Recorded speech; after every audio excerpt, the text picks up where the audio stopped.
అమ్మవారి నగలు తయారయ్యాయిరా. ఇన్నేళ్ళు నాకున్న దిగులు ఈ రోజుతో నీ వల్ల తీరిపోయింది. అమ్మవారి నగలు అమ్మవారికి వేయకుండానే చచ్చిపోతానేమో అని భయపడ్డాను. ఏంటి తాత ఇది? నువ్వేం చేసినా నా కోసమే కదా చేసింది. రేపు అమ్మవారి నగలు అలాగ మెరుగుపడతానికి వస్తున్నాయి కదా, అప్పుడు వీటిని వాటి ప్లేస్లో పెట్టేద్దాం. ఈ నగలతో నేనే అమ్మవారికి స్వయంగా అలంకరించి వాళ్ళమే పడిపోయి క్షమాపణ కోరుతాను రా.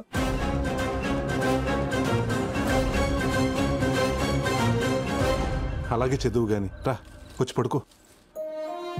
పడుకుంటాను రా, పడుకుంటాను. కంటి నిండా పడుకుని 26 ఏళ్ళయింది. ఊరుకో తాత. అరే ప్రసాద్, ప్రసాద్, అరే ప్రసాద్. ఏంటి తాతయ్య? అరే నగలు పోయాయిరా. ఏంటి నగలు పోయాయా?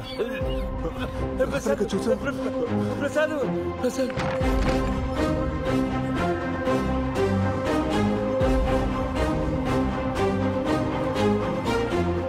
తాతయ్య నగలు ఉన్నాయిగా?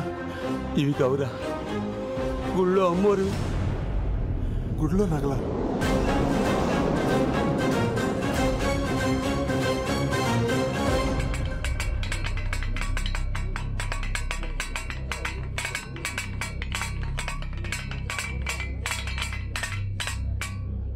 Sir tea sir. మంచినీళ్ళు తీసుకురా. అలాగే సార్.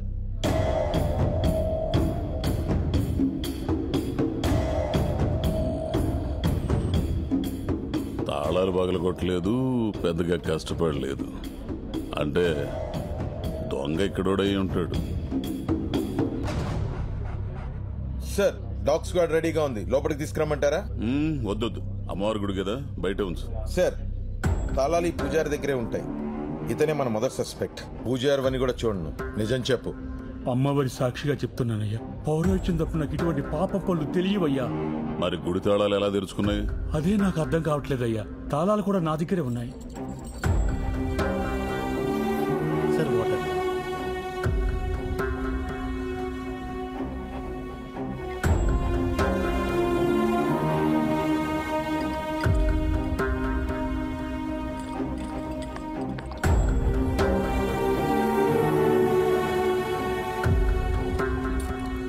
సంతూర్ సోపు అంటే పూజారికి తెలియకుండా తాళాలు తీసుకొని సబ్బు మీద అచ్చేసి డూప్లికేట్ తయారు చేసి పని కానిచ్చారన్నమాట. అమ్మీడబ్బా నరసిసో, ఈ గుండోడు మామూలుడు కదా బావా. రాజాబాబు గారు సార్, అమ్మవారి నగలు ఎన్నుంటాయి? 20 సవర్లు వడ్డాను, 30 సవర్లు చంద్రహారం, ఇంకా రామాచారి గారు అమ్మవారి వస్తువులు ఏమున్నాయో చెప్పండి, మాకు సరిగ్గా తెలియదు కదా. పద పిలుస్తా.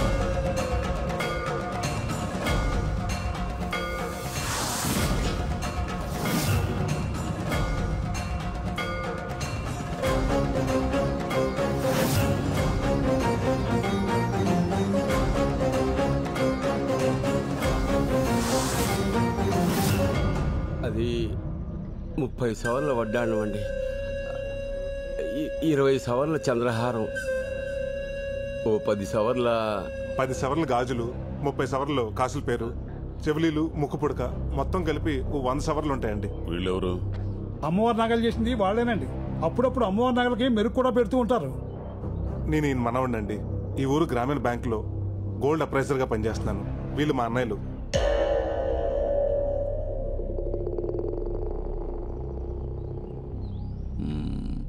వీళ్ళిద్దరిని ఎక్కడో చూసినట్టుందే.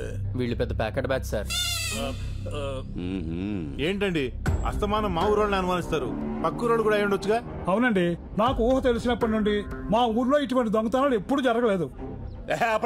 మనోళ్ళు మనకు మంచిగానే కనపడతారు, పట్టుబడిన తర్వాత తెలుస్తుంది ఎవడి రంగు ఏంటో. దొంగతనం జరిగే 5 గంటలు కూడా కాలేదు. నగలు ఊరి దాటి ఉండవు.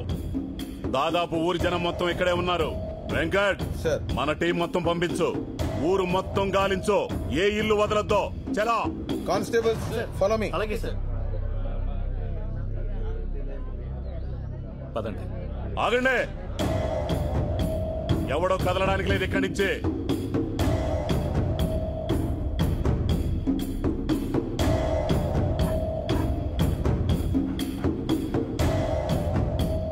రే నగలు ఇంట్లోనే ఉన్నారా? ఈ పోలీసుల కంటే ముందు వెళ్ళి నగలు తీసేస్తావా? ఏయ్, ఎక్కడికి?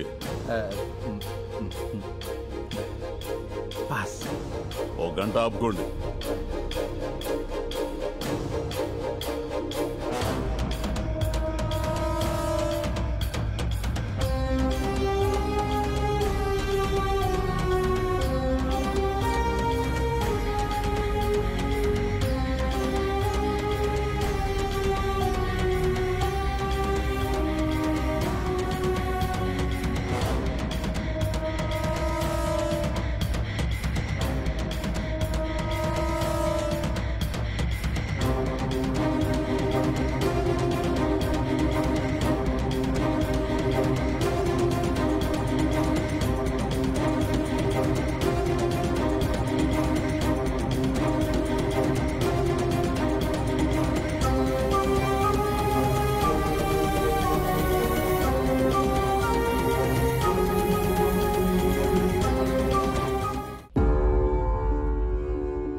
సార్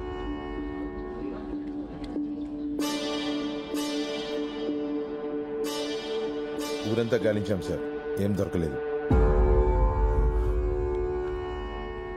జాగ్రత్త.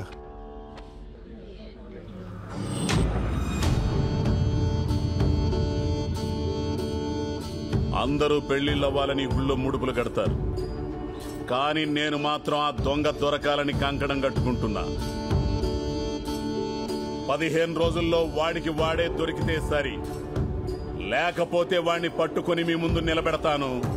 దొరికిన వెంటనే అమ్మవారికి బలిచ్చే మొదటి మేకపోతు వాడే.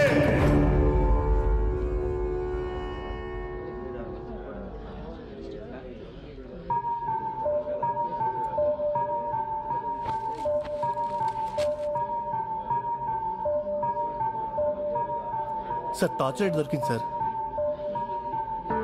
వెంకట్, సార్ దీన్ని ల్యాబ్కు పంపించు. Okay sir.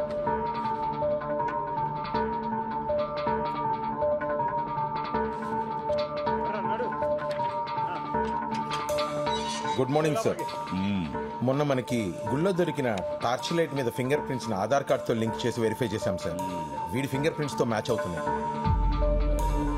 ఎవడీడు? వీడి పేరు రమణ సార్, పాత దొంగే.